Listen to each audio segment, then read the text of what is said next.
नमस्कार साथियों, आप देख रहे हैं सक्सेस स्टडी 1.0 और मैं हूं आशुतोष कुमार। जैसा कि आप मेरे स्क्रीन पे देख पा रहे हैं कि भारतीय राजनीति से संबंधित एक मुद्दा है। इस करंट न्यूज प्रोग्राम में आप लोगों का बहुत बहुत स्वागत है। आज हम लोग देखेंगे कि इसमें से कौन कौन से बिंदु एग्जाम से महत्वपूर्ण हो सकते हैं।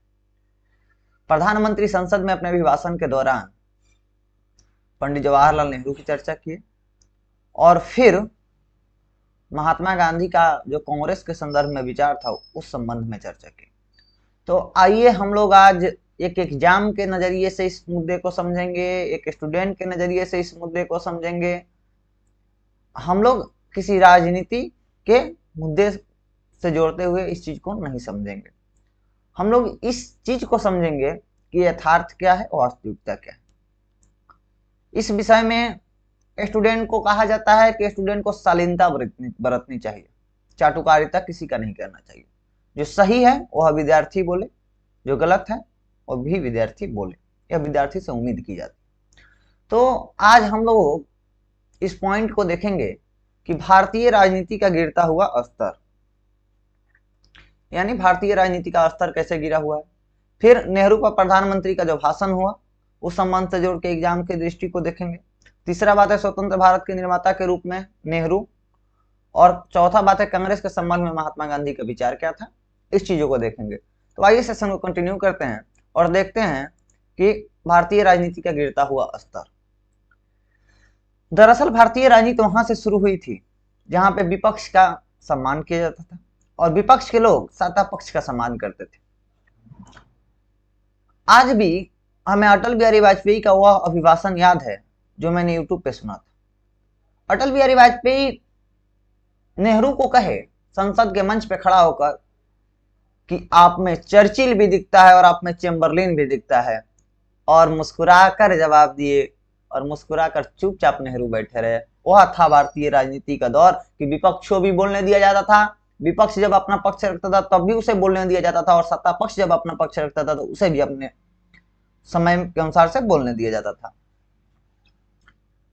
उसी भाषण के दिन, जो अटल बिहारी वाजपेयी का भाषण हुआ था, उसी दिन शाम को एक पार्टी फंक्शन में पंडित जवाहरलाल नेहरू की मुलाकात अटल बिहारी वाजपेयी से हो जाती है और वाजपेयी जी उन्हें बुलाते हैं और कहते हैं कि आज आपने संसद में बहुत अच्छा भाषण दिया, आप में देश का भविष्य है, और वही होता है जो वाजपेयी जी आगे चल के प्रधानमंत्री भी बनते हैं। तो भारतीय राजनीति का एक ऐसा दौर चल रहा है जिसमें सत्ता पक्ष और विपक्ष दोनों का बराबर से सम्मान किया गया है।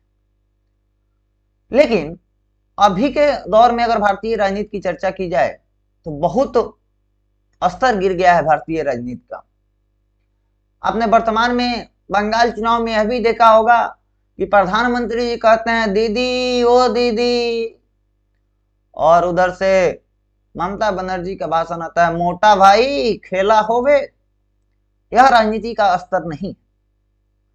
दरअसल होता है यह है कि अगर सेंट्रल गवर्नमेंट के नेता अगर जाते हैं ना राज्य के चुनाव में, तो चुनाव सेंटर वर्सेज राज्य का हो जाता है, केंद्र वर्सेज राज्य का हो जाता है। यही हुआ। जैसे कि आप देख रहे होंगे कि ममता बनर्जी ने बोला था कि यह चुनाव ममता वर्सेज मोदी है। तो यह दौर है अभी भारतीय राजनीति का। भारतीय राजनीति एक सुनहरे सफर को तय किया है और भारतीय राजनीति में काफी उतार चढ़ाव आए हैं, और जब भी भारतीय राजनीति एक बुरे दौर से गुजरा है तो एक बहुत मजबूत बन के उभरा है। उम्मीद है कि यह भी उभरेगा। लेकिन दरअसल बात यह है कि आप लोग गौर कीजिएगा कि जब अटल बिहारी वाजपेयी के खिलाफ अविश्वास प्रस्ताव संसद में पेश किया गया था, और जब अविश्वास प्रस्ताव पे भाषण देते हुए वाजपेयी ने कहा था कि लोकतंत्र में मतभेद हो सकते हैं लेकिन मनभेद नहीं हो सकते। इसका मतलब यह हुआ कि लोकतंत्र में मतभेद जरूरी होता है। विपक्ष का यह कार्य होता है कि उससे अच्छे पक्ष को बताएं। विपक्ष का यह कार्य होता है कि जनता के हितों का, जो जनता सत्ता पक्ष को उस कुर्सी पे बैठाई है, उसके हितों का प्रयोग करे और उसके हित को प्रयोग करने पे मजबूर करे विपक्ष।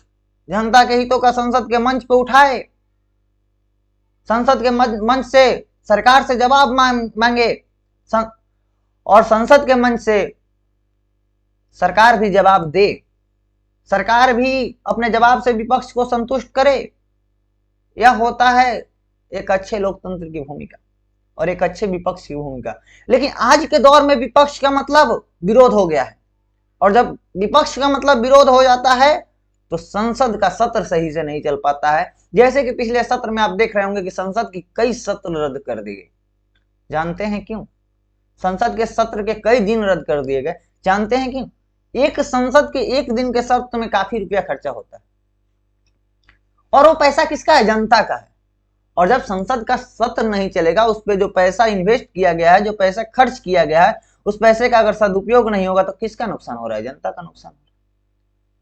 तो ये भी गौर करने योग्य बात है कि विपक्ष एक और पक्ष के रूप में अपना योगदान दे और सत्ता पक्ष एक जवाबदेही सरकार के रूप में विपक्ष के प्रश्नों का जवाब दे। मतभेद हो सकते हैं किसी मुद्दे पे, लेकिन मनभेद का प्रदर्शन नहीं होना चाहिए, मनभेद नहीं होना चाहिए, विरोध नहीं होना चाहिए। एक और पक्ष आप बताइए, आपका काम है कि सरकार के नीतियों का, आप विपक्ष में बैठे हुए हैं तो आपका यह कार्य है कि सरकार की नीतियों का आलोचना कीजिए, सरकार के नीतियों की कमी कहां किस नीति में कमी है, इस चीज को उजागर कीजिए। लेकिन यह आप नहीं हो सकते हैं कि हर मुद्दे पे विरोध करें। हाँ, अब विपक्ष में बैठे हैं तो जो सरकार की अच्छी कार्य है उसकी सराहना भी कीजिए, और जो बुरी कार्य हैं, जो गलत कार्य हैं, उसका विरोध भी कीजिए। और एक अच्छे पक्ष बताइए कि देखिए ये मुद्दा था, इस पे ये पक्ष हो सकता है, ये पक्ष हो सकता है, इस पर आपने यह चीज किया जिसमें हमको ये कमी देखी लगी, हम इससे ये चाहते हैं कि इससे ये अच्छा हो। सरकार उस पर विचार करे कि क्या सच में कुछ कमी रही हुई। यह होता है विपक्ष का कार्य। तो भारतीय राजनीति का दरअसल स्तर गिर चुका है, और यह स्तर गिरना शुरू हुआ 2004 से, और 2022 में तो आप देख रहे हैं 21 के जो दिसंबर में सत्र हुआ था, शीतकालीन सत्र, उसमें क्या संसद की स्थिति थी।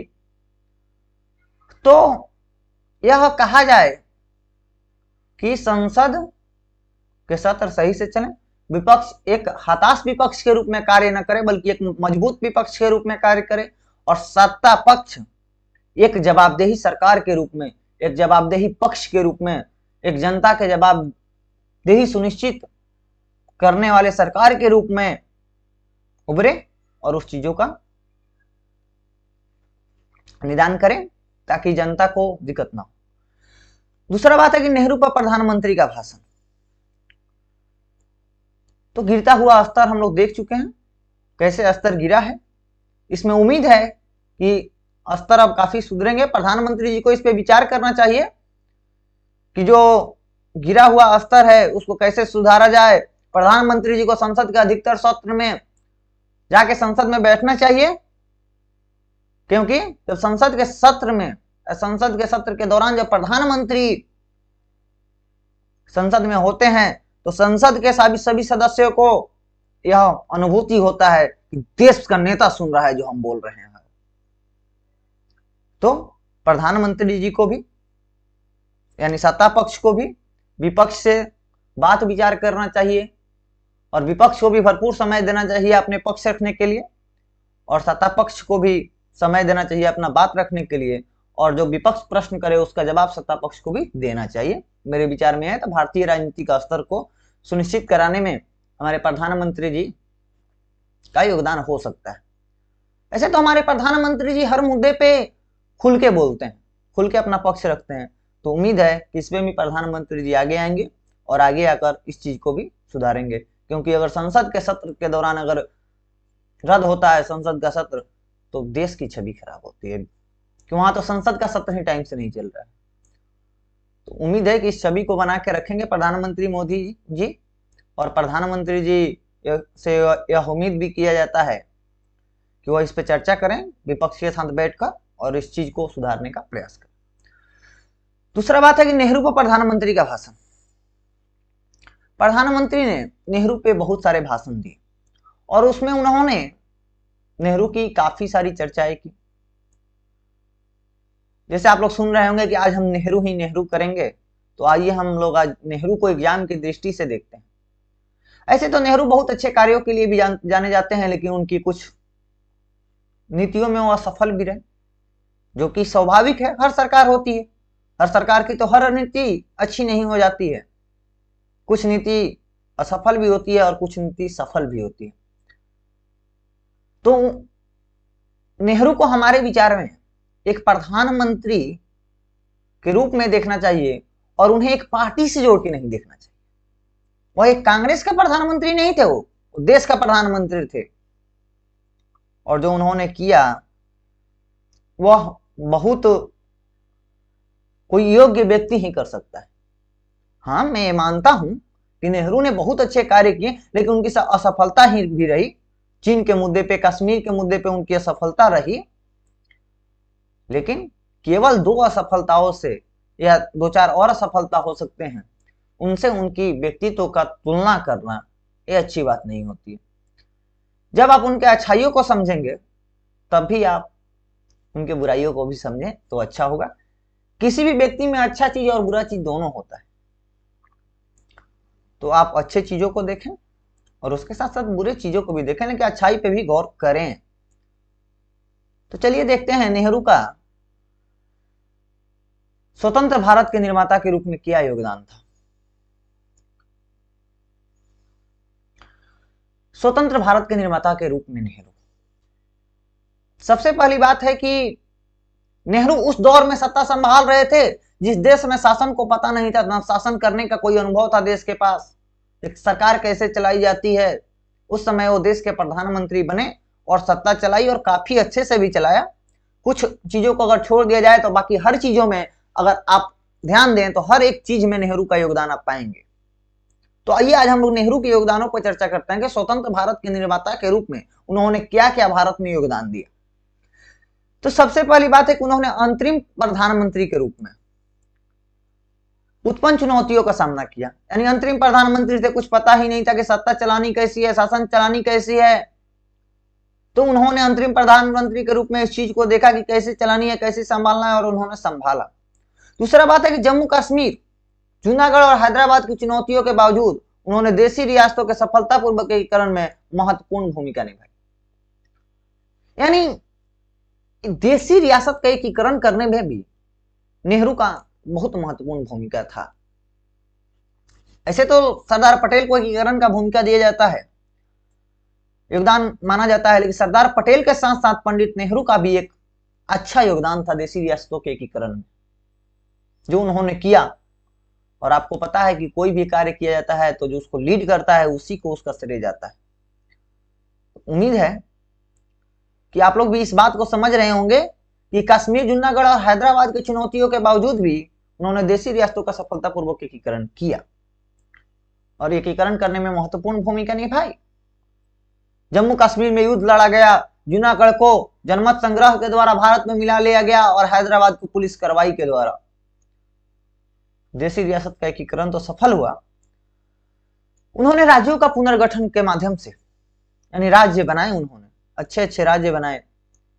आपको राज्य पुनर्गठन पढ़े होंगे आप भारतीय राज्य व्यवस्था और संविधान में, तो उसमें देखे होंगे कि कैसे कैसे राज्यों का एकीकरण हुआ और राज्यों के पुनर्गठन करने में उन्होंने बहुत महत्वपूर्ण भूमिका निभाई है, एक अच्छी भूमिका निभाई उन्होंने।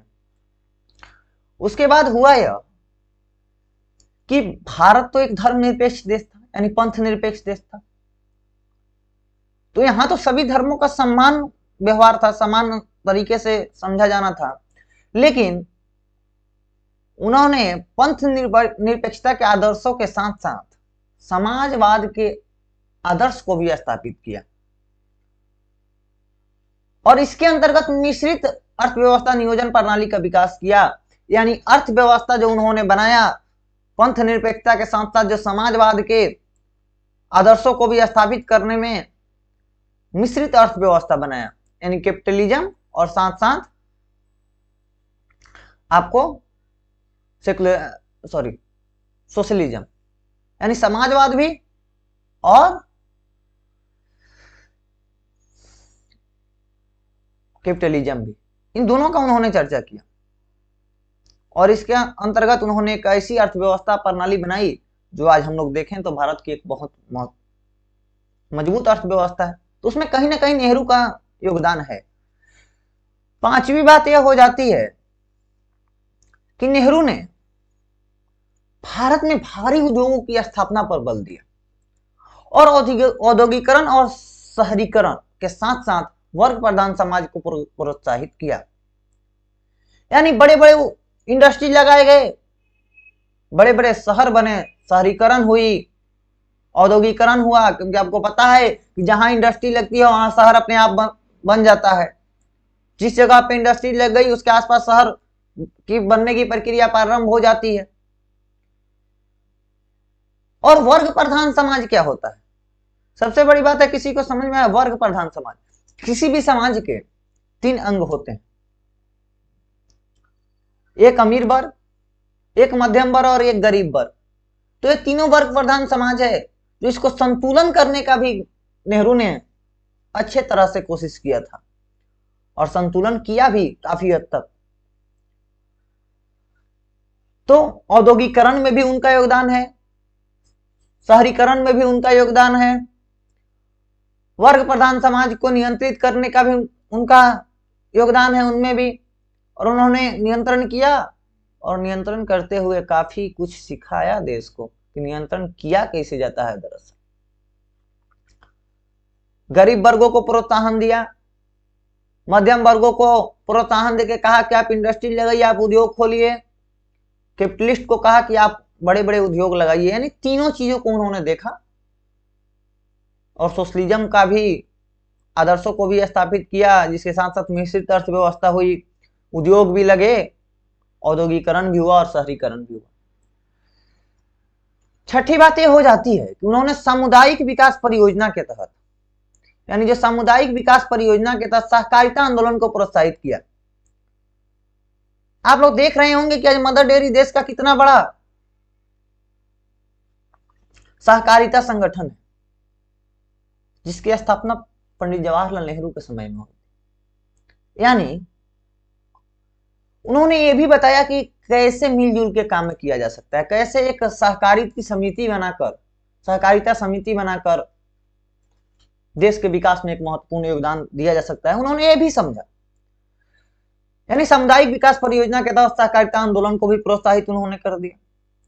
अब सातवीं बात है कि उन्होंने जमींदारी उन्मूलन किया। जमींदारी उन्मूलन कानून आप लोगों ने पढ़ा होगा शायद, या नहीं पढ़े होंगे तो पढ़ लीजिएगा। जमींदारी उन्मूलन कानून है, उसको बनाकर उन्होंने भूमि संसाधन को, यानी जो भूमि से जमीन है, भूमि संसाधन के समुचित वितरण का प्रयोग किया, पर बंटवारे पर बल दिया कि गरीबों को भी कुछ खेती करने के लिए जमीन दे दी जाए, अमीरों से लेकर। यानी उन्होंने जमींदारी उन्मूलन कानून के से यह स्पष्ट किया कि कैसे गरीबी अमीरी के भेद को समाप्त किया जाए। इस पे भी उन्होंने अच्छा बल दिया और जमींदारी उन्मूलन कानून लेकर आए और संसाधन के समुचित बंटवारे का उन्होंने अच्छे से प्रयास किया। हालांकि यह जमींदारी उन्मूलन कानून कुछ राज्यों में असफल हुआ, कुछ राज्यों में सफल हुआ, लेकिन कोशिश तो उन्होंने किया था। आठवीं बात यह है कि उन्होंने राजनीतिक सशक्तिकरण को बढ़ाते हुए पंचायती राज की स्थापना पर बल दिया। उन्होंने पंचायती राज की स्थापना करने के लिए भी एक महत्वपूर्ण योगदान दिया और महत्वपूर्ण बल दिया था कि पंचायती राज की स्थापना की जाए और उस पे सत्ता का विकेंद्रीकरण की जाए। यानी ग्राम स्तर पे सरकार हो, राज्य स्तर पे सरकार हो, केंद्र स्तर पे सरकार हो। यानी उन्होंने सत्ता का सशक्तिकरण भी करने में एक बहुत महत्वपूर्ण योगदान दिया। और नौवीं बात यह हो जाती है, उन्होंने विज्ञान प्रौद्योगिकी की भूमिका को स्थापित किया। यानी विज्ञान, साइंस एंड टेक्नोलॉजी, यानी वो नेहरू एक काफी दूरगामी सोच के व्यक्ति थे। वो दूर का सोचते थे, निकट का नहीं सोचते थे। यह सोचते हुए उन्होंने विज्ञान प्रौद्योगिकी की भूमिका को स्थापित किया। यानी विज्ञान प्रौद्योगिकी का क्या अर्थव्यवस्था में योगदान हो सकता है और एक नई विज्ञान नीति बनाई। आप लोग अगर कमेंट बॉक्स में पिन करेंगे तो नई विज्ञान नीति हम अगले सेशन में करवा देंगे। लेकिन उन्होंने नई विज्ञान नीति बनाई और नई विज्ञान नीति के तहत उन्होंने कहा कि साइंस एंड टेक का, यानी साइंस और टेक्नोलॉजी का बहुत बड़ा योगदान हो सकता है भारतीय अर्थव्यवस्था में, और इसका काफी योगदान होगा। यानी उन्होंने साइंस एंड टेक्नोलॉजी पे भी बल दिया। और अगली बात यह है कि उन्होंने विज्ञान और प्रौद्योगिकी को, साइंस एंड टेक्नोलॉजी को एक सामाजिक आर्थिक शस्त्र के रूप में प्रयोग किया। यानी उन्होंने जो प्रयोग किया है वह एक शस्त्र के रूप में प्रयोग किया है। विज्ञान के, प्रौद्योगिकी के, यानी साइंस एंड टेक को एक शस्त्र के रूप में प्रयोग किया। यानी यह एक ऐसा शस्त्र है जिससे लड़के काफी आगे बढ़ा जा सकता है। जैसे आप आज देख रहे होंगे तो भारत में आईटी सेक्टर का योगदान आज की अर्थव्यवस्था में लगभग 50% से ऊपर है। तो विज्ञान और प्रौद्योगिकी का भी नींव पंडित जवाहरलाल नेहरू ने रखा था। 11वीं बात है कि उन्होंने औद्योगिक संस्थाओं को शोध विकास संगठनों से जोड़ने का प्रयास किया। यानी उन्होंने यह प्रयास किया कि अगर कोई औद्योगिक संस्था है, सपोज आज का हम लोग एग्जांपल लेते हैं जैसे रिलायंस है, तो शोध करने वाली भी तो भारत में संस्थाएं हैं, जैसे इसरो हो गया, बहुत सारे यूनिवर्सिटी स्तर पे शोध किए जाते हैं। तो उन्होंने यह प्रयास किया था विज्ञान नीति के माध्यम से अपने, कि औद्योगिक संस्थाएं जो हैं, जो शोध का कार्य पर एक्स्ट्रा खर्चा करती हैं कहीं और, वह संस्था खुद शोध न करवा के इस शोध संस्था के माध्यम से शोध करवाएं, और शोध संस्थाओं से कहा कि आप औद्योगिक आवश्यकताओं को देखते हुए आप शोध करें। यानी उन्होंने ये भी प्रयास किया कि औद्योगिक आवश्यकताओं की पूर्ति कैसे की जाए, और औद्योगिक आवश्यकताओं की पूर्ति के लिए उन्होंने शोध संस्था को कहा कि आप औद्योगिक आवश्यकताओं को देखकर आप अपने शोध कीजिए, और उनको कहा कि आप एक्स्ट्रा शोध पे जो खर्च कर रहे हैं वो इन संस्थाओं को पे कर दीजिए, और वहां से आप इनका शोध ले लीजिए और आप कार्य कीजिए, कि आपका समय बचेगा, तो आप जो शोध होकर मिल जाएगा, यानी जो बना बनाया प्रोडक्ट आपको मिल जाएगा शोध किए हुए, उस चीज को आप इंट्रोड्यूस कीजिए और अर्थव्यवस्था में अपना महत्वपूर्ण योगदान दीजिए।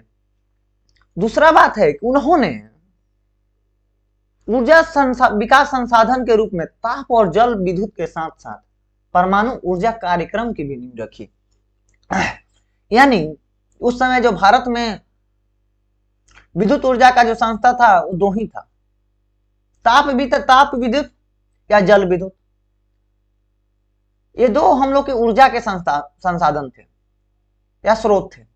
लेकिन पंडित जवाहरलाल नेहरू ने यह सोचा कि ताप विद्युत और जल विद्युत तो है ही, लेकिन परमाणु विद्युत का भी नींव रखना चाहिए और परमाणु विद्युत भी बनाना चाहिए। तो यानी उन्होंने परमाणु ऊर्जा कार्यक्रम की भी नींव रखी, यानी परमाणु ऊर्जा कार्यक्रम चलाया, और जिसके तहत आज देखेंगे भारत में तो लगभग 22 परमाणु विद्युत घर उपलब्ध हैं। यानी उन्होंने परमाणु ऊर्जा का भी कार्यक्रम रखा और नींव रखा।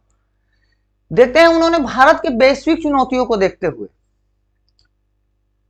यानी नेहरू ने वैश्विक चुनौतियों को भी देखा कि भारत के पाकिस्तान जैसे मुल्क दुश्मन है, चीन उधर दुश्मन हो ही चुका था, तो उन्होंने देखा कि इन सब परमाणु शस्त्र से लैस देश हैं, जैसे चीन उस समय परमाणु शस्त्र से लैस हो चुका था, तो उसको देखते हुए उन्होंने कहा कि भारत को भी परमाणु बम चाहिए। इस चीज को देखते हुए उन्होंने परमाणु सशक्तिकरण को भी प्रोत्साहित किया कि भारत के पास परमाणु शस्त्र भी होने चाहिए, और उस पर भी उन्होंने बल दिया, उसका भी कार्यक्रम चलाया, जिसके तहत आपको पता होगा कि इंदिरा गांधी ने उसका परीक्षण किया, लेकिन वह असफल रहा। बाद में फिर उस कार्यक्रम को कंटिन्यू कई सरकारों ने रखा, और वाजपेयी जी के सरकार में परमाणु कार्यक्रम हम लोग का सफल हुआ और हम लोग परमाणु शस्त्र से लैस देश बने, यानी एक परमाणु शक्ति के रूप में उभरे। लेकिन उसका भी कहीं ना कहीं नींव के रूप में तो पंडित जवाहरलाल नेहरू ने रखा था, और इन राष्ट्रीय नीतियों के साथ साथ उन्होंने भारत के विदेश नीति की आधारशिला रखी। कहने के लिए तो हम लोग नेहरू के बारे में बहुत बुराइयां कर सकते हैं, और जब नेहरू के, ये तो कुछ जैसे हम लोग एग्जाम्पल दिए, जो महत्वपूर्ण चीज है उसका मैंने आज चर्चा किया, लेकिन जो नेहरू का स्वतंत्र भारत के निर्माता के रूप में जो योगदान है उसे कैसे भुलाया जा सकता है। कोई भी क्षेत्र आप उठा लीजिए जहां नेहरू का योगदान न हो, ऐसा हो नहीं सकता है। और वह एक ऐसे प्रधानमंत्री के रूप में जो देश का नवनिर्मित राज्य का यानी नवनिर्मित देश का प्रधानमंत्री है, जिसको यह भी अनुभव नहीं है कि सरकार चलाया कैसे जाता है, लेकिन उन्होंने एक अनुभवी व्यक्ति की तरह सरकार चला कर दिखाया। और सारे चीजों जो भी क्षेत्र हो उठा के देख लीजिए कि नेहरू का योगदान हर क्षेत्र में है। जब नेहरू के योगदानों पे चर्चा हो तो कंटिन्यू हम लोग 2 दिन लगातार चर्चा कर सकते हैं, लेकिन वीडियो तो काफी लंबा हो जाएगा। तो हम लोग विभिन्न वीडियो के माध्यम से भी समझेंगे कि अगर आप लोग पिन करेंगे कि नेहरू का कौन कौन सा योगदान है, तो उस पर हम नेहरू पे एक सीरीज लेके आएंगे, या भारत के विभिन्न प्रधानमंत्रियों का सीरीज लेके आएंगे, किन किन प्रधानमंत्री के दौर में कौन कौन से कार्य हुए और कैसे कैसे हुए। लेकिन नेहरू को आज के दौर में एक पार्टी से जोड़ के देखा जाता है, जो कि गलत है। नेहरू को एक पार्टी के रूप में जोड़कर नहीं देखना चाहिए। नेहरू देश का एक समझिए कि साधन थे, संसाधन थे, और देश को एस्टेब्लिश करने में, एक मजबूत देश का निर्माण करने में, नींव का निर्माण करने में उन्होंने महत्वपूर्ण भूमिका निभाई, हर क्षेत्र में भूमिका निभाई। ना भारत उस समय इतना अमीर था, नया नया स्वतंत्र हुआ था, आपको पता है कि अंग्रेज हम लोगों को तो लूट के ले ही गए थे, तो नया स्वतंत्र हुआ था, संसाधन की कमी थी, फिर भी नेहरू ने अपना बहुत महत्वपूर्ण योगदान दिया और अच्छे योगदान दिया। तो चलिए, मेरा व्यक्तिगत तौर पे अगर मैं मानूं तो मैं नेहरू को भारत का सर्वश्रेष्ठ प्रधानमंत्री इसलिए मानता हूं कि उन्होंने भारत का नींव निर्माण किया। बाकी सभी प्रधानमंत्रियों को विरासत में कुछ ना कुछ मिला, लेकिन नेहरू को विरासत में कुछ नहीं मिला था, उन्होंने खुद बनाया था। अगर आज मुकेश अंबानी इतने बड़े ग्रो कर रहे हैं, आज विश्व के इतने बड़े धनी अमीर व्यक्तियों में आते हैं, तो उनमें कहीं ना कहीं धीरू भाई अंबानी का भी बहुत बड़े योगदान है। यानी योगदान को नहीं भूलना चाहिए। उन्होंने जो नींव का निर्माण किया, हमेशा घर बनाने वाले से महत्वपूर्ण नींव बनाने वाला होता है, और वह स्वतंत्र भारत के नींव रखे हैं, और एक मजबूत नींव रखे हैं, जिसके बदौलत आज देश चल रहा है। यानी नेहरू को एक कांग्रेस पार्टी से जोड़कर नहीं देखा जाना, उन्हें देश से जोड़कर देखिए, तब समझ में आएगा। उनके नीतियों को पढ़िए, तब समझ में आएगा। स्वतंत्र भारत का प्रधानमंत्री, नया स्वतंत्र भारत का प्रधानमंत्री, कश्मीर में युद्ध किया पाकिस्तान से, फिर कई सारी चुनौतियों का सामना किया, भाषाई आधार पर राज्यों के एकीकरण की समस्या खड़ा हुई, उस चुनौती का सामना किया, तब तक चीन से युद्ध हो गया, उस चुनौती का सामना किया।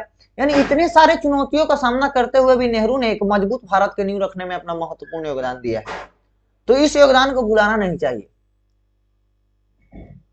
चलिए, यहां तक तो समझ में आई। अब हम लोग सबसे अपना चौथा पॉइंट और अंतिम पॉइंट पे आते हैं कि दरअसल कांग्रेस के संबंध में महात्मा गांधी क्या विचार करते थे।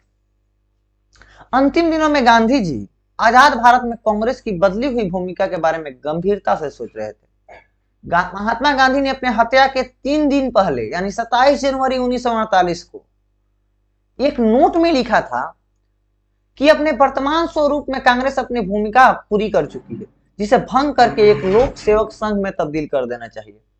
यानी महात्मा गांधी यह कह रहे थे, कांग्रेस बनाया ही क्यों गया था? कांग्रेस इसलिए बनाया गया था ताकि देश की आजादी में महत्वपूर्ण भूमिका निभाए और देश को आजाद करवाए। तो जब भारत आजाद हो चुका था, तो वहां तक तो कांग्रेस की भूमिका खत्म हो गई, देश आजाद हो गया, राष्ट्र बन गया। लेकिन उसके साथ साथ कांग्रेस की एक नई भूमिका भी तो स्थापित हुई कि सरकार चलाना है, शासन चलाना है, देश की राजनीति को संभालना है। तो महात्मा गांधी का व्यक्तिगत तौर पे मानना था कि कांग्रेस को, मतलब कांग्रेस के इस स्वरूप को, जो देश को आजाद करने में अपना भूमिका निभाई है, इसको समाप्त करके इसको एक नए संघ के रूप में, यानी एक नए संगठन के रूप में इसे बदल देना चाहिए। यह महात्मा गांधी का मानना था। उसके बाद जब उनकी मृत्यु हो गई, तो एक लेख के रूप में 2 फरवरी 1948 को अंतिम इच्छा वसीयतनामा शीर्षक से हरिजन में प्रकाशित हुआ। यानी जो यह विचार था महात्मा गांधी का कांग्रेस की बदली हुई भूमिका को गंभीरता से सोच रहे थे और जो उन्होंने नोट लिखा था उस पे 2 फरवरी 1946 को महात्मा गांधी के वसीयतनामा के शीर्षक के रूप में हरिजन जो एक अखबार था, न्यूज़पेपर था, उसमें वह प्रकाशित हुआ और उनके सहयोगियों ने काफी दुखी होकर इस शीर्षक को सहयोगियों ने दिया। लेकिन दरअसल केवल इस चीज से हम लोग समझेंगे तो ये नहीं होता, इसका विश्लेषण कैसे हुआ ये चीज देखिए। उदाहरण के तौर पर अगर हम लोग देखें तो राजनीति विज्ञान लॉयड और सुजन रडोल्फ कहती हैं, नाथूराम गोडसे के हाथों अपनी हत्या के 24 घंटे पहले महात्मा गांधी अंतिम इच्छा और वसीयतनामे में प्रस्ताव करते हैं, कांग्रेस को भंग कर दिया जाना चाहिए और उसकी जगह लोक सेवक संघ की स्थापना करनी चाहिए जो जनता की सेवा के लिए बनाया गया संगठन हो।